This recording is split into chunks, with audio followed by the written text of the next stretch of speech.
ये 5 दिन का सेलिब्रेशन है, कार्तिक से लेकर पूर्णिमा तक। तो इसको हम लोग भीष्म पंचक के नाम से सेलिब्रेट करते हैं, क्योंकि इन 5 दिनों में जो है भीष्म पितामह ने एक कठिन व्रत जो है इसका पालन किया था। अगर हिस्ट्री चेक करें तो भीष्म पितामह जो है हमारे 12 महाजनों में से एक है। ठीक है, जानते हैं 12 महाजन कौन कौन है? सुना है आपको 12 महाजन? तो इसे बताते हैं, जो महाजन हैं इनके पद पे चल के हम भगवान को प्राप्त कर सकते हैं। ठीक है, जैसे कि कौन कौन है?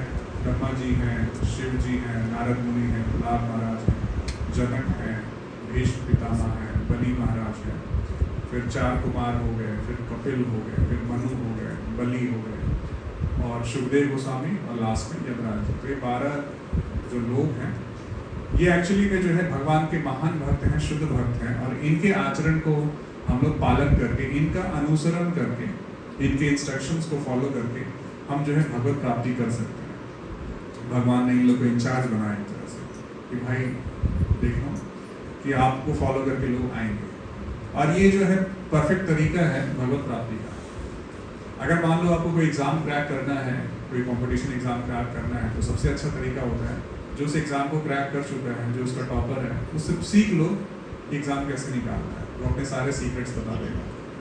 सेम केस यहाँ पे जो है 12 महाजन जो है हमें रास्ता बताते हैं कि कैसे हम भगवत प्राप्ति कर सकते हैं। तो भीष्म पितामह का अगर आप हिस्ट्री चेक करें तो भीष्म पितामह जो है पिछले जन्म में जो है 8 वसु होते हैं, और एक शाप के कारण जो है उन्हें इस मर्त्यलोक में आना पड़ता है। और इनके जो 7 भाई होते हैं जन्म लेते ही मुक्त हो जाते हैं, लेकिन ये जो है सबसे दीर्घ काल तक जो है इस धरती पर रहते हैं। अगर इनका शिक्षा दीक्षा चेक किया जाए तो गंगा पुत्र हैं ये, इनकी शिक्षा स्वर्गलोक में हुई। इन वेदों का ज्ञान जो है गुरु बृहस्पति से मिला, अस्त्र ज्ञान जो है गुरु परशुराम यानी भगवान परशुराम से मिला। इट वॉज वेरी पावरफुल, यानी अपने टाइम में जो है सर्वशक्तिशाली, सबसे देखे तो कि इनके मुकाबले कोई था नहीं। आपने सुना होगा फेमस पास टाइम जिसमें कि भीष्म पितामह का युद्ध जो है ये अपने गुरु परशुराम जी से होता है। तो दोनों एक तरह से कहीं कहीं ऐसा शास्त्र में कहा गया है कि कोई रिजल्ट नहीं आता, कहीं कहीं पे ऐसा आता है कि दोनों बैकआउट कर जाते हैं, शिव जी बीच में आ जाते हैं, भाई दोनों तो दुनिया को नष्ट कर देंगे। अब सोचिए इतने पावरफुल थे कि उनका मुकाबला किनसे हो रहा है? गुरु परशुराम जी से हो रहा है। फिर उसके बाद जो है अपने पिता की खुशी के लिए उन्होंने अपना सब कुछ सैक्रिफाइस किया। उनके पिता को जो है मत्स्य कन्या माता सत्यवती भाग गई थी, लेकिन उनके पिता जो माता सत्यवती हैं उनके पिता ने यही शर्त रखी थी कि मैं अपनी लड़की का विवाह महाराज शांतनु से इसलिए तभी कराऊंगा जब जो है आप मतलब ऐसा वचन देंगे कि इनका पुत्र ही जो है वो राज्य संभालेगा, आप नहीं संभालोगे। तो भीष्म पितामह बोलते ठीक है, मुझे कोई दिक्कत नहीं है।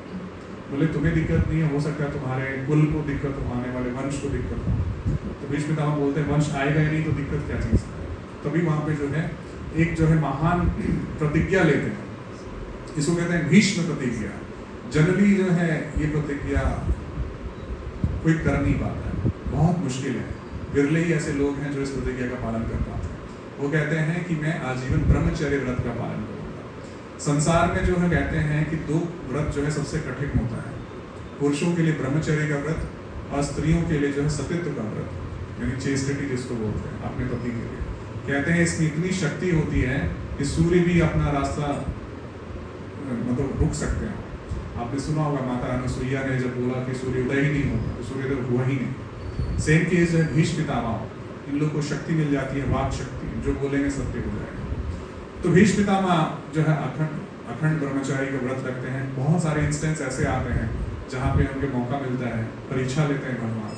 तो स्वयं जो है उनके कुल में कोई रहता नहीं है, उनके जो छोटे भाई थे उनकी मृत्यु हो जाती है, तो बोला जाता भाई शादी कर लो, वंश चलाना है। बोले नहीं, मैंने प्रतिज्ञा ली है तो एज इट इज उसको फॉलो करूँगा। तो ब्रह्मचर्य व्रत का पालन देखिए, उनके पास सब कुछ था, राज्य, फैसिलिटीज, लेकिन फिर भी जो है एक साधक का जीवन जीते थे। ठीक है, तो उन्होंने अपना पूरा जीवन जो है कठिन परिश्रम किया, बहुत स्ट्रगल किया उन्होंने। स्ट्रगल इन द सेंस, अब देखिए उनकी जो फैमिली में है उनको पता है कौरव जो है दुष्ट आत्मा है, अब पता है पांडव जो धर्मात्मा है, लेकिन करे तो करे क्या? सेटल करने के चक्कर में इनको सेटल करते हैं वो भागता है, इसको सेटल करते हैं। तो फाइनली जो है अगर आप देखेंगे तो उन सबके बीच में रह के जो है फिर भी वो भगवान का भजन कर पा रहे हैं। तो भीष्म पितामह के लाइफ से हमें शिक्षा मिलती है कि आप कितना ही परिवार को सेटल कर लो, वो होने वाला नहीं है।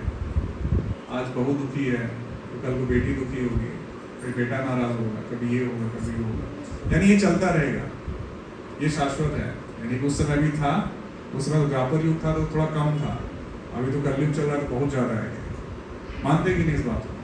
आप सब पूरे परिवार को जो है एक साथ एक छत के नीचे रख लेंगे, ये संभव नहीं है। अनलेस एंड अनटिल फैमिली जब पूरी की पूरी तरह कृष्णा कॉन्शियस है, अदरवाइज रहना बहुत मुश्किल है। तो भीष्म पितामह उस स्थिति में रह कर भी जो है वो अपना भजन कर पा रहे थे, भगवान की भक्ति कर पा रहे थे। बहुत बड़ा ये टीचिंग से हम लोग। इसके बाद हम देखें तो एक्चुअली जब महाभारत युद्ध की रचना करने वाले थे भगवान, तो भीष्म पितामह जो है भगवान के पास जाते हैं कि भगवान मैं आपके साइड से फाइट करूँगा, ठीक है। तो भगवान बोले तुम मेरे साइड से फाइट करोगे तो उधर से कौन करेगा, सब इधर ही आ जाएंगे तो लड़ेंगे किससे? तो भगवान बोलते देखो मेरे साथ फाइट करो तो तुमको नुकसान है। क्या नुकसान है? मेरे साथ फाइट करो तो मुझे देख नहीं पाओगे ठीक से, तो मेरे पीछे रहोगे, पीछे रथ रहेगा, कैसे देखोगे? तो मेरे अगेंस्ट फाइट करोगे तो सामने सामने देखोगे, अच्छा है कि नहीं है? हाँ प्रभु ये बड़ा अच्छा है, क्योंकि मैक्सिमम टाइम तो अर्जुन से भिड़ना है, तो भगवान उनके सामने सामने, तो डेली भगवान के दर्शन कर सकते हैं, ठीक है। और भगवान की इच्छा भी थी कि इनके साथ वीर रस का आस्वादन किया जाए, और भीष्म पितामह की भी इच्छा थी कि भगवान को उस रूप में देखना चाहते हैं। मैंने पितामह वस्त्र धारण किए हुए हैं, बाल निकले हुए हैं, माला दुल गई है, और एक वीर रस होता है ना कि घायल शेर जिसे ललकारता है, उस रूप में देखना चाहते हैं, पसीने आ रहे हैं, तो एक्चुअली उसी के लिए वो सब कुछ करते हैं। और आप देखेंगे भीष्म पितामह जो है उन्होंने बहुत शिक्षाएं दी कौरवों को भी, पांडवों की। पांडवों ने उसको एक्सेप्ट किया, लेकिन कौरव जो है उसको एक्सेप्ट नहीं कर पाते। दुर्योधन कहते हैं कि मुझे पता है धर्म क्या है, मतलब ज्ञान तो है ना, लेकिन बोलते मुझे इसे पालन करने का मन नहीं करता, मैं पालन करने की इच्छा नहीं होती, इसलिए पालन नहीं करता, इसलिए जानबूझ के जो है अधर्म चलता है।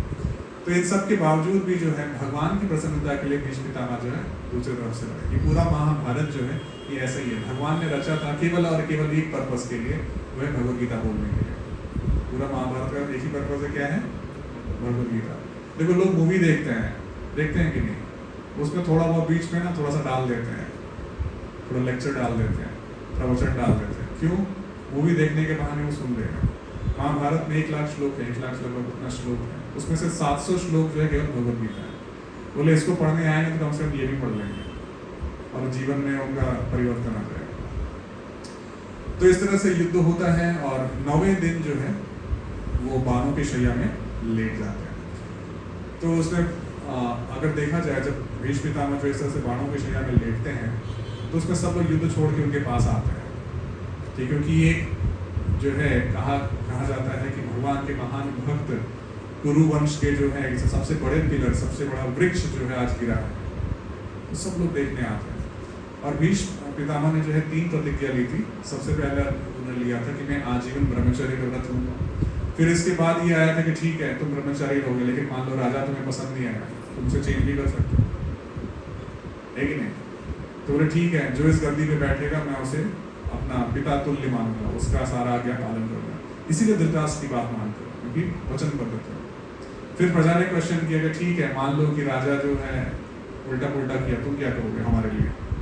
तो बोलते मैं प्रजा की रक्षा करूंगा। तो इस तरह से जो है वो कमांडर इन चीफ थे। तो फाइनली जब इस तरह से गिरे और उन्होंने लिया था, उनको इच्छा मृत्यु का वरदान था कि जब तक वो देख नहीं लेते कि हस्तिनापुर सुरक्षित है तब तक वो शरीर छोड़ने वाले नहीं थे। कहते हैं अर्जुन ने इतने बाण मारे थे उनके शरीर में कि 2 बाण के बीच में 2 उंगली का भी जगह नहीं थी, इतने बाण मारे थे। इतना कष्ट सहने के बाद भी जो है वो शरीर छोड़ नहीं रहे थे। जब उनको प्यास लगती है तो अर्जुन की तरफ देखते हैं, तो अर्जुन जो है बाण से गंगा जी को प्रभावित करते हैं। आप जाओगे कुरुक्षेत्र में जगह आज की है बाण गंगा के नाम से, वहाँ से गंगा निकली। तो माता गंगा कहती भी हमको चलो बेटा टाइम हो गया, क्या करना है यहाँ के, चलो घर चलते हैं। बोले नहीं अभी तक हस्तिनापुर सुरक्षित नहीं है। तो ये जो पीरियड है अभी, ये जो पीरियड है भीष्म पंचक, तो इसमें बताते हैं भीष्म पितामह ने भगवान की प्रसन्नता के लिए जो है 5 दिनों का व्रत रखा था। कार्तिक सबसे पावरफुल व्रत होता है पूरे साल में, और उसमें भी सबसे पोटेंट जो 5 दिन होते हैं वो आज का होता है, यानी कि ये आपके एकादशी से लेकर पूर्णिमा तक। तो इसमें भीष्म पितामह ने जो है भगवान की स्तुति जो है इस तरह से की, उन्होंने पंचगव्य का सेवन किया।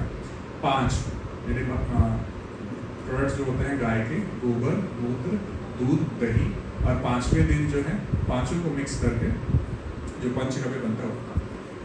अब कितना लेना है बोलते हैं, अंजलि भर लेना है, एक हाथ में जितना आ जाए, जितना आप खा सके, और इसमें अन्न का सेवन नहीं करना होता है। जिस व्यक्ति ने, जिस भक्त ने जो है पूरे महीने कार्तिक का व्रत नहीं रख पाए, तो कहते हैं अगर आप सिर्फ 5 दिन का व्रत रख लोगे तो पूरे कार्तिक का फल मिल जाएगा, यानी कि पूरे महीने नहीं रख पाते हैं। तो इसमें फिर इसमें क्या है, नीचे ग्राउंड पे सोना होता है, हार्ड ग्राउंड पे, गद्दा नहीं चाहिए उसका, ठीक है। थोड़ा सा कठिन तपस्या है, ठंडे पानी से स्नान करना पड़ेगा, ब्रह्म मुहूर्त में उठना पड़ेगा, अन्न नहीं लेना है। इसमें ये भी बताते हैं कि अग्नि से स्पर्श हुआ कोई भी आइटम नहीं होना चाहिए, यानी कि कुक्ड फूड कुछ नहीं होना, सिर्फ फ्रूट्स लीजिए, दूध लीजिए, बस इतना ही। इसमें भी कुछ लोग निर्जल करते हैं उसको, मतलब बहुत ही कठिन व्रत कहा गया है इसको। इसीलिए किसी ने पूछा श्रील प्रभुपाद से हमें ये सब करना चाहिए क्या, तो प्रभुपाद जी हम डेली ये सब करते ही हैं, हम पूरे साल भर भक्ति करते हैं, कार्तिक का कोई स्पेशल नहीं है, ठीक है।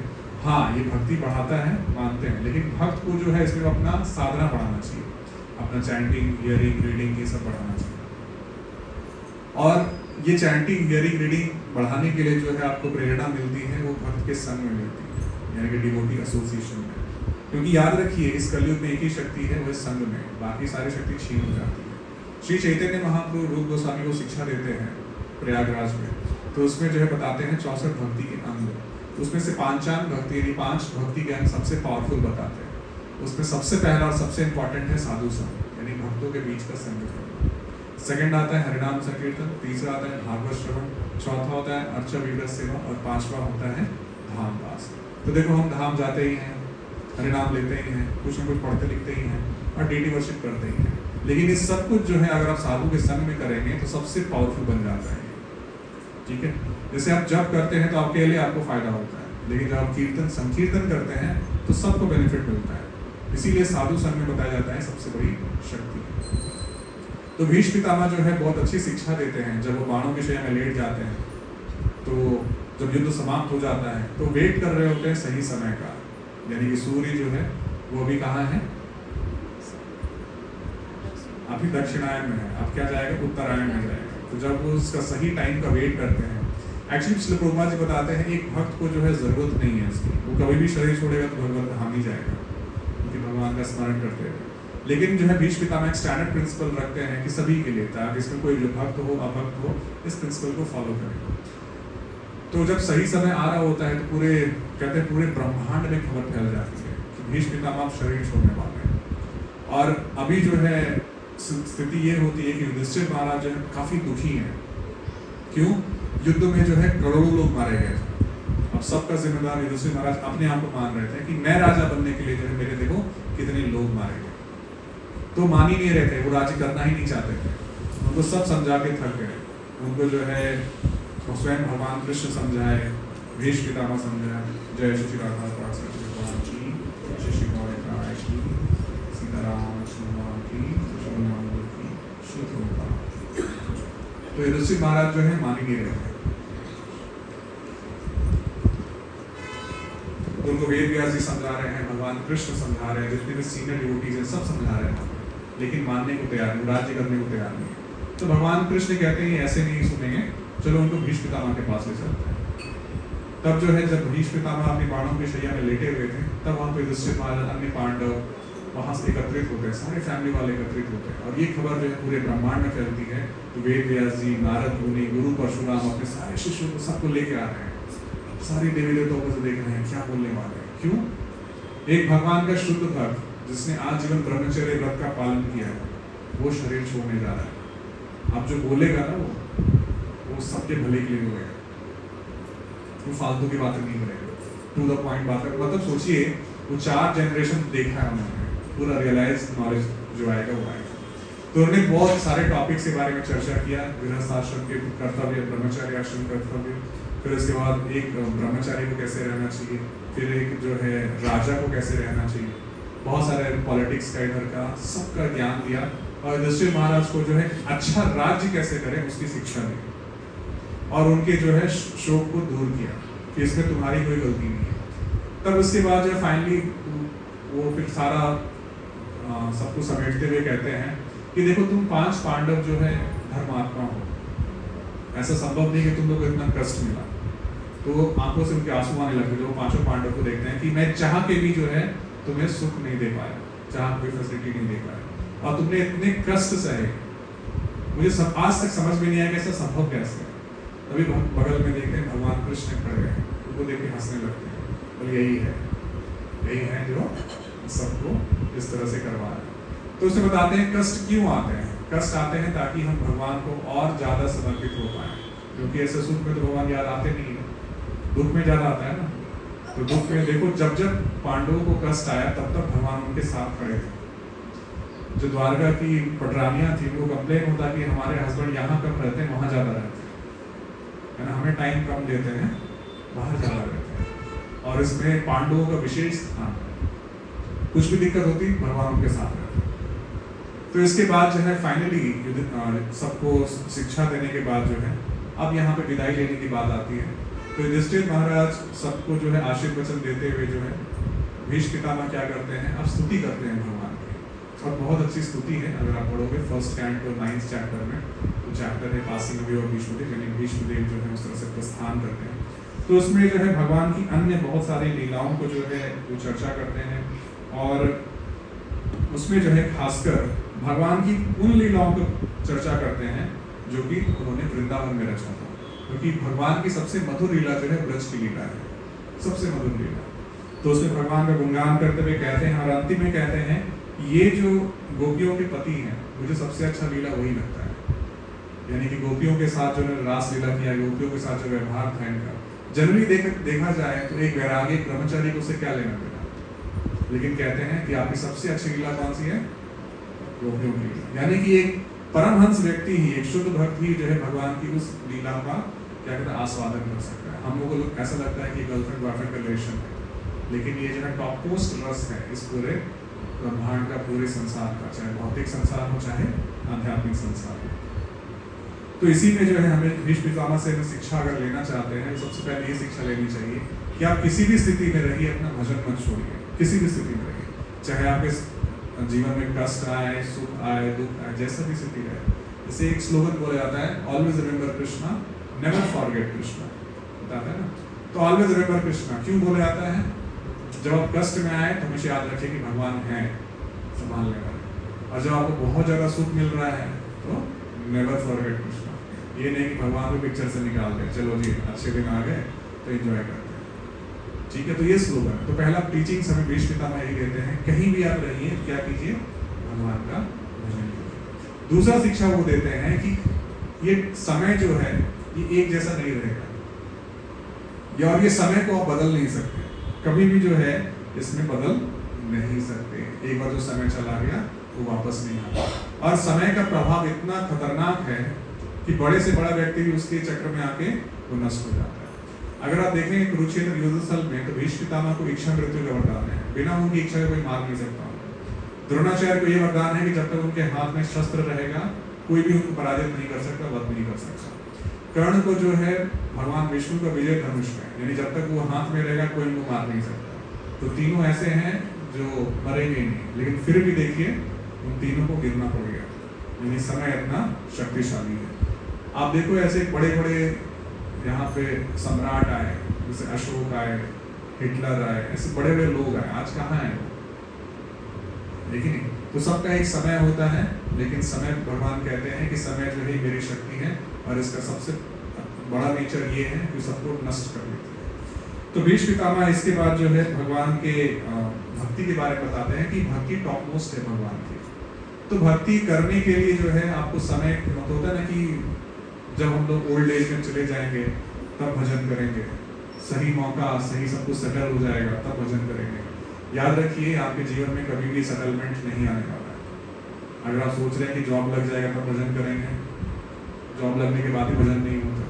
सोच रहे हैं कि ठीक है बच्चे की शादी हो जाए, वो सेटल हो जाए तब भजन करेंगे, उसके बाद भी टेंशन और बढ़ जाएगा। इसीलिए अभी बोलते हैं, अभी सबसे अच्छा समय है। और फिर उसे बताते हैं कि एक भक्त को जो है हमेशा भगवान का चिंतन करते रहना चाहिए। ठीक है, ये नहीं कि जी हम कहीं फंस गए तो उसे भगवान को भूल गए। हमें इस तरह से कार्य करना चाहिए जिससे कि हम कॉन्स्टेंटली भगवान का स्मरण कर सकें, जिसके लिए साधु संग जो है सबसे जरूरी है, क्योंकि अकेले भगवान का स्मरण होना बहुत मुश्किल है।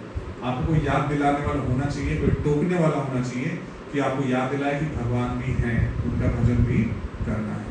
और ये जो समय है ये सबसे सही समय है भजन करने का। ओल्ड एज का जो है वेट नहीं कीजिए। ठीक है, तो भीष्म पंचक में कई लोग कई तरह के व्रत लेते हैं, जैसे कि अन्न नहीं लेना, फलाहार करना, या सूर्यास्त के बाद जो है अन्न नहीं लेते हैं, एक टाइम खाते हैं, वैसे करके अनेक व्रत हैं। लेकिन अल्टीमेटली अगर देखा जाए तो सबसे बड़ा व्रत ये है कि भीष्म पंचक का व्रत ये होना चाहिए कि कैसे आप अपने गुरु को, भगवान कृष्ण को प्रसन्न करते हैं। क्योंकि इन सारे व्रत का एक ही पर्पस होता है कि उससे आपके गुरु और आपके जो भगवान हैं, जो हमारे पूर्ववर्ती आचार्य हैं, वो प्रसन्न हो। तो उनको प्रसन्न करने के जानना पड़ेगा वो चाहते क्या है, ये व्रत का पर्पस क्या है। याद रखिए, अगर कोई व्रत आप करते हैं जिससे आप भगवान प्रसन्न नहीं हो रहे हैं, उसका कोई फायदा नहीं है। पता है ना, कुछ नहीं है, मतलब वो ऐसे बस शो ऑफ हो जाएगा, थोड़ा सा बॉडी एक्सरसाइज हो जाएगा, दैट्स इट। इसीलिए हमें पता होना चाहिए कि भगवान एक्चुअली चाहते क्या है। भगवान भीष्म पितामह के माध्यम से हमें कहना चाह रहे हैं कि अल्टीमेटली तुम्हें सरेंडर करना ही पड़ेगा। अल्टीमेटली जैसे भीष्म पितामह ने भगवान के शरणागत हुए, उसी तरह से हमें भी भगवान की शरण लेनी ही पड़ेगी। और उस शरण लेने के लिए जो है सबसे अच्छा एटमॉस्फेयर जो होता है भक्तों के बीच में होता है। आप बाहर में जाके इस चीज़ का आपको ध्यान नहीं रहेगा कि क्या करें, सरेंडर करें ना करें। और सरेंडर का सबसे पहला लक्षण होता है कि जिसमें आप जो है भगवान के नाम का कीर्तन करते हैं। ठीक है, ऐसी चीज़ों को एक्सेप्ट करते हैं जो भगवान को पसंद है, और ऐसी चीज़ों को रिजेक्ट करते हैं जो भगवान के अनफेवरेबल, यानी कि उनको पसंद नहीं है। तो भगवान क्या पसंद करते हैं? भगवान को जो सबसे अच्छा लगता है कि कोई उनका लीला का चर्चा करे, कोई इनका नाम का कीर्तन करे। तो हमें ये चीज़ नहीं भूलना चाहिए, जहाँ भी हो भगवान के नाम का कीर्तन कीजिए। और उससे भी अच्छा लगता है भगवान को, भगवान कहते हैं कि जो मेरे इस नाम का, लीला का, गुणों का प्रचार करता है वो सबसे मुझे अधिक प्रिय है। इसीलिए गुरु वैष्णव भगवान जो प्रसन्न होते हैं जब हम इस ज्ञान को दूसरों को बांटते हैं। सो ये सबसे अच्छा भीष्म पंचक का व्रत होता है, जिसमें आप जो है भगवद गीता का ज्ञान या भागवत का ज्ञान जो है पूरे संसार में बांटते हैं। तो आप एक्चुअली में अगर कार्तिक व्रत का फायदा लेना चाहते हैं, एक्चुअली भीष्म पंचक व्रत का फायदा लेना चाहते हैं, तो ये व्रत लीजिए कि आप इस ज्ञान को अधिक से अधिक लोगों को बांटेंगे, इसको डिस्ट्रीब्यूशन करेंगे। अभी ये महीना भी आ गया, इसके बाद अब इसके बाद जो है माघ महीना आएगा। ठीक है, तो इसमें जो है ये बुक डिस्ट्रीब्यूशन का मंथ कहा जाता है, तो इसमें से अधिक कृपा बढ़ रही है। क्या पता आपने किसी को भक्त बनाया और वो शुद्ध भक्त बन गया, तो हो सकता है आपकी भक्ति उतनी सुप्रीम ना हो, लेकिन वो शुद्ध भक्त बनकर आपको लेके चला जाएगा गोलोकधाम। आपने सुना होगा फेमस पास्ट टाइम, ध्रुव महाराज गोलोकधाम जा रहे थे, वैकुंठ जा रहे थे, तो उन्हें बोला जय विजय से, जो असिस्टेंट्स आए थे, विष्णुदूत आए थे, कि मेरी माँ ने मुझे यहाँ का रास्ता दिखाया था, वो कहाँ है? तो बोले देखो आगे वाले ट्रेन में तुमसे आगे जा रही है। यानी आप किसी को कल्टिवेट करते हैं, किसी को भक्त बनाते हैं, और वही भक्त जो है आपको कहाँ लेके चला जाएगा? गोलोकधाम लेके जाएगा। भक्तिनाथ ठाकुर कहते हैं ये कमीशन है किसी को डिवोटी बनाने का, भगवान कमीशन देते हैं, चलो जिसने इसको भक्त बनाया, तो जितना वो भक्ति करेगा उसका 100% बेनिफिट आपको मिल जाता है। इसीलिए प्रीचिंग जो है सबसे अच्छा मार्ग है कृपा बटोरने का, भगवत धाम जाने का। तो ये भीष्म पंचक का व्रत यही प्रतिज्ञा कर लीजिए कि अधिक से अधिक लोगों को इससे जोड़ेंगे, अधिक से अधिक लोगों को ग्रंथ बांटेंगे। हरे कृष्ण। कोई प्रश्न है किसी का?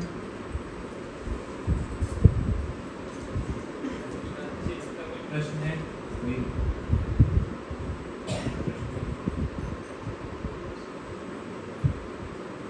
हरे कृष्ण प्रभु जी, धन्यवाद। प्रभु जी, जैसे अभी भीष्म पंचक इस टाइम है, महाभारत का युद्ध अराउंड 16 डेज हुआ था, 18 डेज, पर जो उत्तरायण है वो तो जनवरी में आता है, तो कितना क्या किस महाभारत युद्ध के बाद कई दिनों तक भीष्म पितामह वैसे ही थे, ऐसा नहीं कि तुरंत 19वें दिन उन्हें शरीर छोड़ा, वो वेट कर रहे थे उस मोमेंट का। 2 जनवरी में टाइम आता, मोक्षदा एकादशी के दिन जो है भगवद गीता बोली गई, यानी फर्स्ट डे था वो, वहाँ से 18 दिन का एक्टिवेट कीजिए। उसके बाद जो आता है वो उत्तरायण का दर्शन आता है। ठीक है, तो ये बीज पंचक तो भगवान भीष्म पितामह ने पहले भी किया था ना, ये व्रत करते थे भगवान की कसम करके कार्तिक, ये नहीं कि मृत्युशैया पे किया।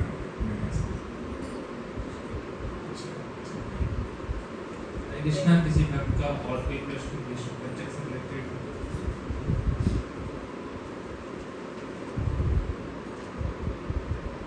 हरे Krishna.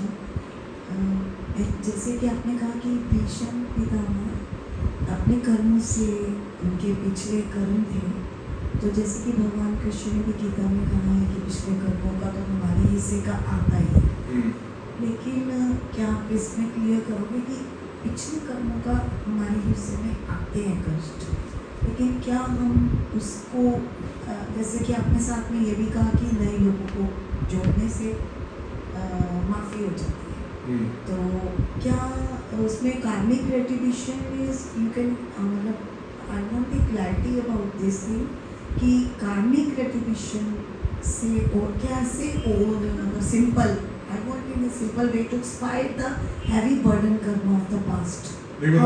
How to expire it easily and in a simple way.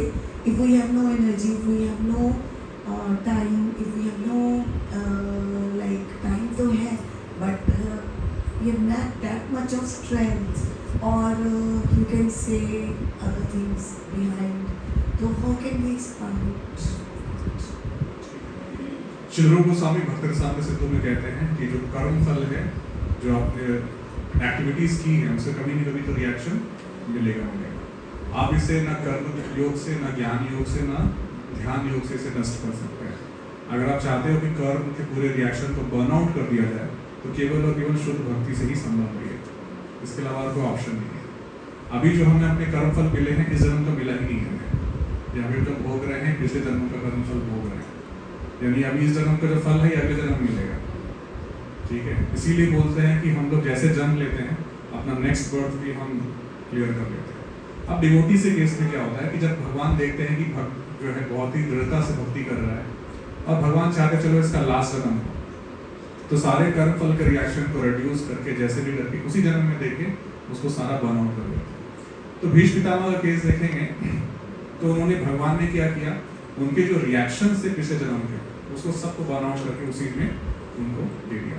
Actually बताते हैं कि जब आप शुद्ध भक्ति करना शुरू कर देते हैं, जैसे भगवान के कीर्तन में ताली बजाते हैं, तो सारे पाप झड़ के गिर जाते हैं, कीर्तन करते हैं, डांस करते हैं, आपके हाथ की रेखाएं चेंज हो जाती हैं। और भक्तों के केस में भगवान स्पेशल डिस्काउंट देते हैं, आपके जो कर्म फल है, मान लो एक्सीडेंट होने वाला है, लेकिन एक चो से कट लग के छोड़ देंगे भगवान। तो इसमें बताते हैं कि क्या चीज़ जो है वो सबको नष्ट करेगा। तो एक्चुअली हमें इस चीज़ की चिंता नहीं करनी चाहिए कि हमारा कर्मफल नष्ट हो रहा है नहीं हो रहा है। ये बाय प्रोडक्ट है भक्ति का, this is not the main product. जो हम भगवान की भक्ति करते हैं, इसका सबसे मेन प्रोडक्ट होता है कि हमें भगवान का प्रेम प्राप्त होता है। तो उसके बाद जो बाकी के जो प्रॉब्लम से ऑटोमेटिक सॉर्ट आउट हो जाती है।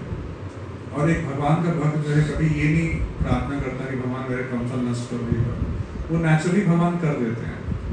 ये ऐसे ही है कि मान लो कि आपकी दोस्ती प्राइम मिनिस्टर से, तो मान लो आपको कोई छोटा मोटा लोन चल रहा है, वो ऐसे ही माफ हो जाता है। कर्म तो बहुत छोटी चीज़ है अगर देखा जाए। Just one more question, loan वगैरह तो कोई नहीं है, गिवर ही है, हम टेकर नहीं है, बट वी आर मतलब good fortune, it's a good Fortune.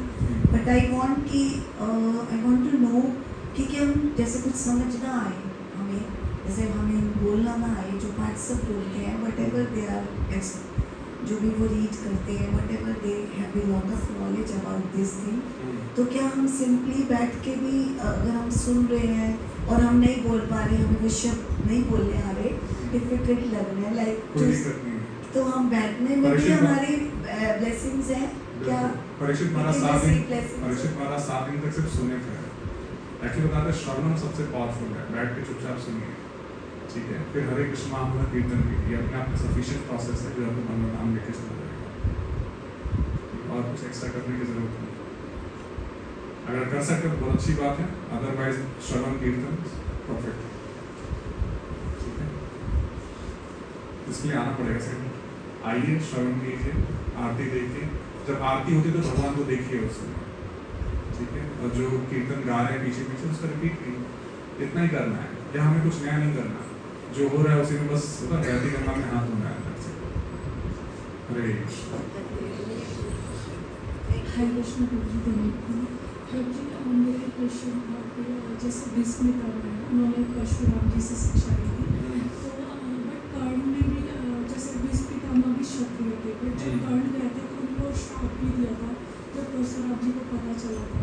तो थोड़ा सा बस इसमें कंफ्यूजन मुझे आ गया, क्योंकि वैसे तो परशुराम जी एक्चुअली जो है अंगराज कर्ण को पता था कि गुरु परशुराम जो है ये अब क्षत्रियों को शिक्षा नहीं देते, ब्राह्मणों को देते हैं। ठीक है, उन्होंने बोला कि आज के बाद अब क्षत्रियों को शिक्षा नहीं देते, इसलिए द्रोणा भीष्म पितामह एक स्पेशल केस थे, मतलब जिनको शिक्षा दी। तो कर्ण जो है उनके साथ झूठ बोल रहे हैं कि मैं ब्राह्मण का बेटा हूँ। ठीक है, तो जब गुरु परशुराम के लैब पे सोए होते हैं, गोद में सोए होते हैं, तो कीड़ा उनको काट रहा होता है, तो ब्लड आना शुरू होता है। अब है कि वो टॉलरेट कर रहे हैं, इतना बहुत ज़्यादा ब्लड जाता है तो उनका हाथ पड़ता है, क्या है ये देखने, खून है, तो कहाँ से आ रहा है, उनके पैर से आ रहा है। बोले तुम बोले नहीं, बोले गुरुदेव आप सो रहे थे। बोले इतना टॉलरेंस, एक ब्राह्मण में इतना टॉलरेंस नहीं हो सकता, वो खून को देख के घबरा जाएगा, तो तुम तो ब्राह्मण नहीं हो पक्का, ये क्षत्रिय के गुण है। बोले मैं क्षत्रिय के गुण है, सूत हूँ, ऐसे करके बताता, उन्हें मान ही नहीं सकता। अब क्या है, उनको तो समझ में आ गया क्षत्रिय है, लेकिन अब क्या है, वो पहले झूठ बोलेंगे ब्राह्मण का बेटा, फिर बोल रहे मैं सूत, बोले दोनों गलत है, तुम क्षत्रिय हो, मानो ना मानो। तो इसीलिए जो है गुरु श्राप दे देते हैं, ये श्राप देते हैं कि जो विद्या भी मैंने सिखाई है, जब अपने लाइफ में सबसे क्रिटिकल मोमेंट पे हो गए, जहाँ सबसे ज़्यादा जरूरत होगी, वहीं पे उसे भूल जाओ। वही होता है जब कर्ण और अर्जुन का फाइट होता है, क्रिटिकल मोमेंट पे जब उनका पहिया धंस जाता है, उसमें ब्रह्मास्त्र को संधान करना चाह रहे हैं, याद ही नहीं आता उसको। तो उनको एक नहीं बहुत सारे श्राप मिले थे, और कर्ण पिछले जन्म में असुर थे, जो कि इस जन्म में अर्जुन को मारना था। एक नहीं बहुत श्राप मिले, तो अर्जुन कर्ण जो है अपने श्रापों के कारण मरे थे, बहुत लोगों ने श्राप दिया। ठीक है, और किसी का कोई प्रश्न?